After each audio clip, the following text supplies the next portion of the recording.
Welcome to Dock Chat, the podcast that brings you the stories of the unique community of people who work, live and play in the historic Dockyard, Chatham. In this episode we hear from three railway volunteers, Neal Short, Terri Short and Sharon Lockyer, as they tell us about the history of the Dockyard Railway and how it has been preserved and how it is used today. In part one, Neal Short, the lead railway volunteer, focuses on the history of the Dockyard Railway, and we also hear from Terri and Sharon about their roles in the railway team. So I joined the Dockyard back in 1999. I actually joined up with the Model Railway Club here on site as a teenager, and then one day came out of the Model Club and saw the standard gauge engines go past. And here we are, 26 odd years later, and I'm now quite high up in the management of that railway. So yeah, I've been here for a fair while now. So the railway here at Chatham sort of started in the 1870s, 1871, with a narrow gauge railway at 18 inches. By 1877, they had started building the standard gauge railway and put in a link branch from New Brompton, now Gillingham, into the Dockyard to let trains come in from the main line. By the 1930s, the railway here had reached pretty much its peak of 17 miles of standard gauge track, something in the region, I think it was 34 miles of narrow gauge track. Countless engines. It was 31 steam engines, 12 cranes, 6 5-tonners, 6 3-tonners, 10 diesels in total. So quite a significant fleet of vehicles moving about. And today we have something in the region of a mile of track, standard gauge track left. All of the narrow gauge has unfortunately gone. There's a few bits dotted about, but they're not in any sort of service. We have two of the original Dockyard engines, one steam, one diesel. So the steam engine is Ajax, Robert Stevens, Hawthorns and Leslie, little saddle tank. She is currently in the middle of a major overhaul, so that's keeping the team occupied. And Rochdale Castle, which is a little Planet diesel, again, four-wheeler. She's coming back into service after an overhaul very, very soon, having had wheel sets done. We have 4 of the steam cranes left, still here. One of which is in steam and we use on a regular basis, not just for demonstrations, but for as an actual crane, which is quite different. Don't often see that. Rolling stock wise, the Admiralty had a few vehicles, some of which we do still have, specifically a couple of oil tankers, which were Admiralty built, and a Great Western Crocodile, which was specifically ordered by the Admiralty from the Great Western Railway to be used as a gun platform. The gun didn't work, unfortunately. Every time they fired it, it bent the track. We still have the vehicle. I believe there's one other in existence, and that's at Didcot, I believe. But yeah, it's still here on site at the dockyard it was built for. And then all the other vehicles we've got, the wagons as such, are ex-private owner wagons. So when trains of goods and materials were brought on site into the exchange sidings, which were over by what's now the Asda supermarket, they were then shunted round on site, unloaded, loaded up wherever they needed to go. But if there was a defect on them that stopped them going back out onto the main line, quite often the owners of those wagons, and in the early 1800s and turn of the century, the wagons were owned by the companies that were doing the shipping. So coal merchants would have a fleet of their own wagons, timber merchants, etc. would have their own vehicles. So if there was a fault there that stopped it from going out on the main line, quite often it was cheaper for these companies to abandon the vehicle than to send someone down to repair it, get it examined and put back on the main line to send it back to their yard. So a large number of vehicles were somewhat abandoned here, acquired by the Admiralty at the yard, repaired up to work internal use, which they didn't need quite as rigorous inspections for, and then put to use internally. So we've got vehicles from, I think our oldest is a covered wagon from 1895, right up to the specifically ordered stuff for the Admiralty in the 30s and 40s. So I'm a relatively new member of the team, having joined in 2022.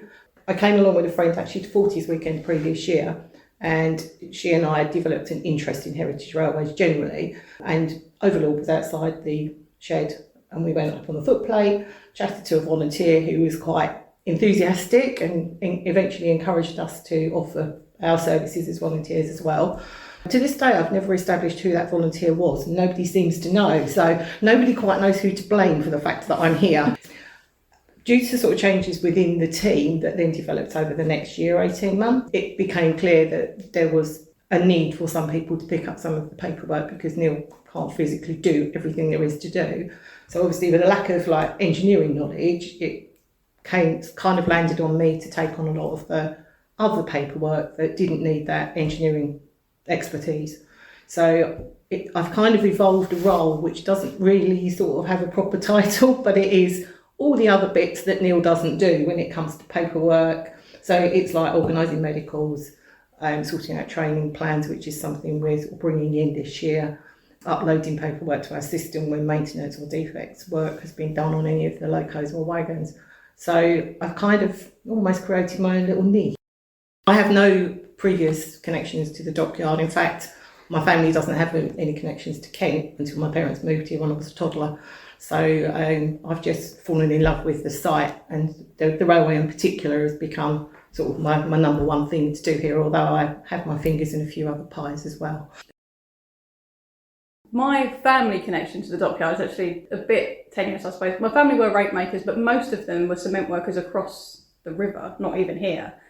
My link then came in 2011, I think, when I came to a ghost tour here and then fell in love with the place. And I was 17 at the time, able to then have a job. I became a tour guide here for a few years. And then I left to do other things in my early 20s, but I never really left the Dockyard, not really. I volunteered in different guises. And then I met Neal, my now husband down here. And I wanted to do something more practical. So Neal suggested, well, come on the railway and see what you think. And I went, I'm just going to get into engineering. I'm not going to do anything else, just engineering. And he went, well, if you want to fix them, really need to know how they sound and how they feel when a driver comes in. So just go on the footplate, just once, just for the day and see what happens. A couple of trips down, I got off and Neal went, you've got the bug now, haven't you? Yeah, I really want to do it. When you're on a loco, it's a little bit like people who love cars. It's not just a metal box with electrics and mechanics inside. It becomes a soul and you feel her. And when she breaks, a little part of your heart dies with her because she sounds like she's crying. You know, if the whistle doesn't work or it's not got enough air in, you can feel that she's not working, and then you end up falling in love with them. So I did, and then I said to Neal, can I do the official training? So my involvement now with the railway is more, well, I took the minutes at the last few meetings, which was fun because everyone's got an opinion on how the railway should run and what we should be doing. My involvement now is much more practical and more operations. So I drive, or I'm a driver's assistant, or I'm a shunter. We will hear more from the railway volunteers in part 2.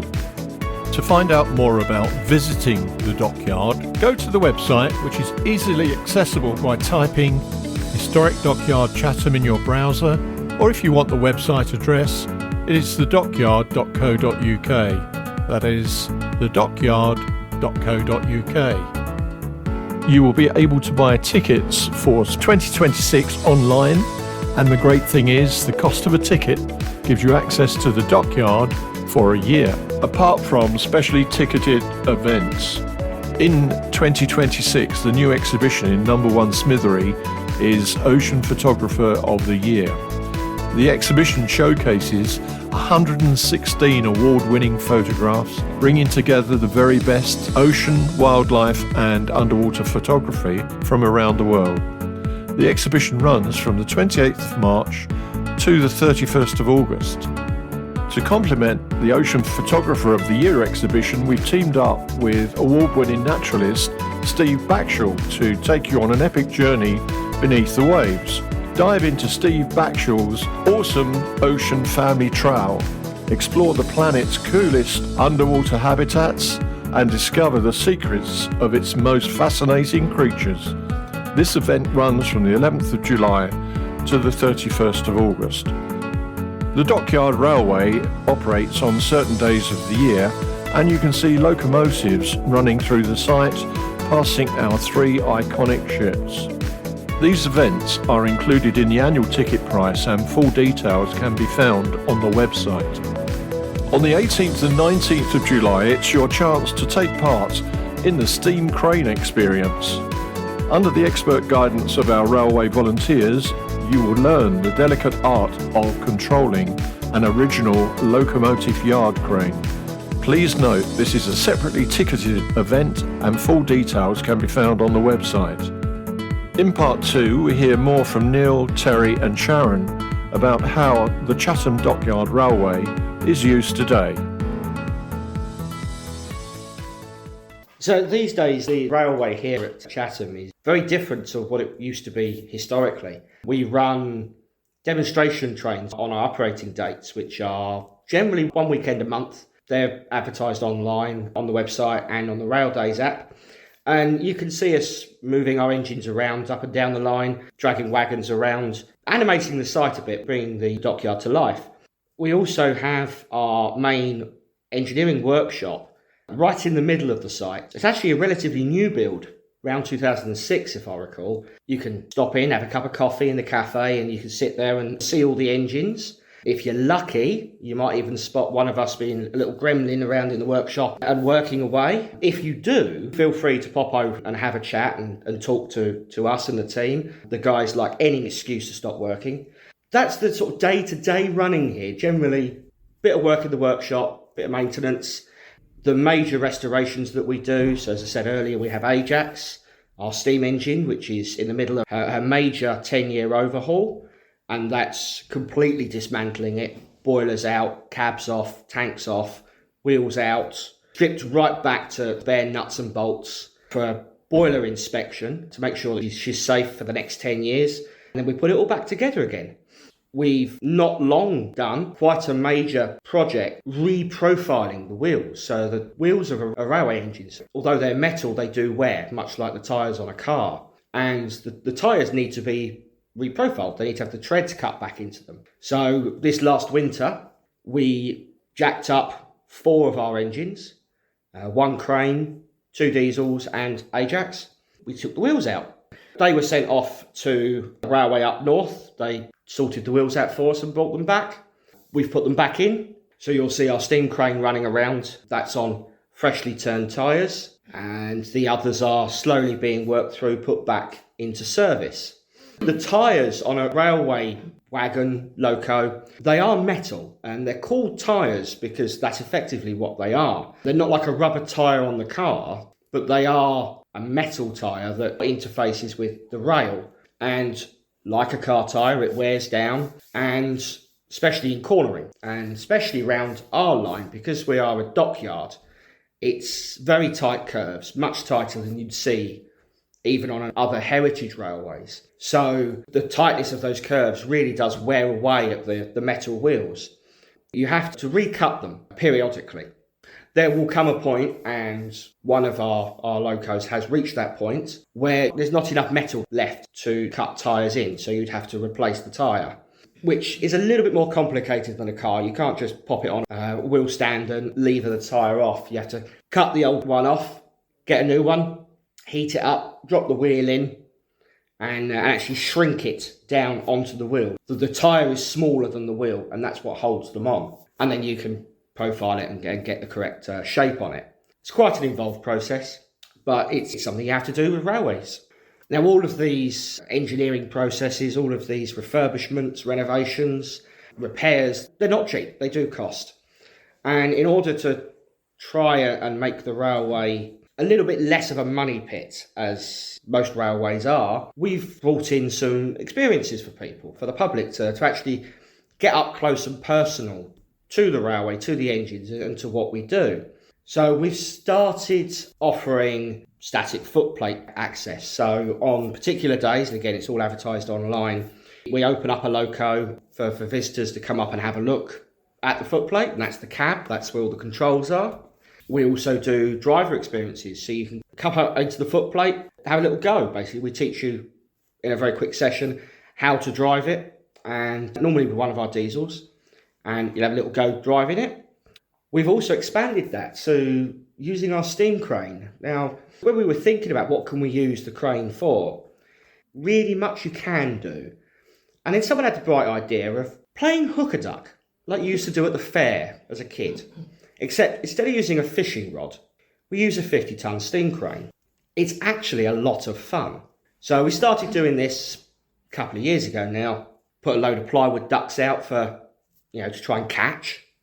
And we had kids and things would wave flags at us and tell us which way, left, right, up, down, whatever, to try and catch a duck. And that's actually really quite fun. We thought it'd be nice to get people up on the footplate doing this. So we have now opened it up so the adults only can get up on the footplate and for an hour session with us, and we will teach them how to operate the crane, how to hook up, hook down, slew, turn left, turn right, and all the rest of it. And people actually try and hook their own duck. And the best bit about that is actually the joy in their faces and their family and friends that are standing there watching them when they manage to catch a plywood duck. It's almost as if it's more joy in their faces than when they were a young kid doing it at the fair with a fishing rod in a pond. So we're always looking for other ways of sharing what we do and raising the funds we need to be able to do what we do. So we have got some donation stations set up on site.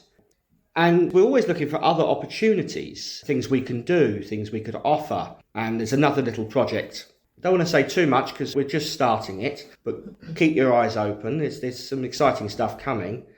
But if there's any other ideas people have, do please let us know. Jump on the website, send us a message that you'd like to see us do this or you'd like to see us do that, or got something particular that you'd like to use us for, you'd do some filming or anything like that. Just get in touch. You never know, there's something we might be able to do. So the railway team at the moment comprises of 25 volunteers, all of which are complete volunteers, and there's 7 women as well involved in the railway now. So it's not just the old guard that were here before. We've got so many different kinds of people that join the railway. Ultimately, we are all passionate about the preservation of the railway. And when you come onto site, if we're running and you see us, we are a moving exhibit, and we love seeing people wave at us when we go past. If you do the iconic symbol to have a railway whistle, we will do it back to you. But we're always looking for more volunteers. So if you have a passion for engineering, for the railway, for the dockyard, or you just want to get your hands dirty and try something new, get in touch. We're all very, very friendly. And I would also add that it doesn't matter what your skills are currently. That's true. Because all of us have got different skills, all of us came in with different abilities to do things. You can learn so much. There are so many new things you can try. And if you like doing them, you carry on doing them and you become good at them. So it's important to stress that if you're looking to volunteer, you don't need to know lots about trains or anything like that, that you can come in from any kind of angle and find something that will suit you to do within the railway.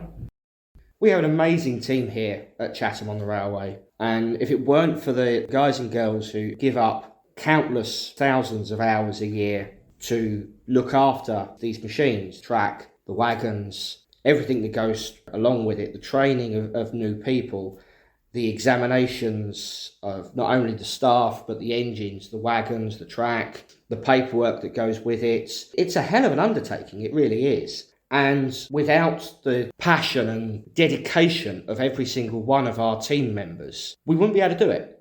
Finances aside, any other things, regulations, rules, all the rest of it that we have to comply with and we do comply with. If it weren't for the people turning up day in, day out, any weather, we wouldn't be able to do it. And it's humbling somewhat to think that we are merely the custodians of these historic vehicles, these engines.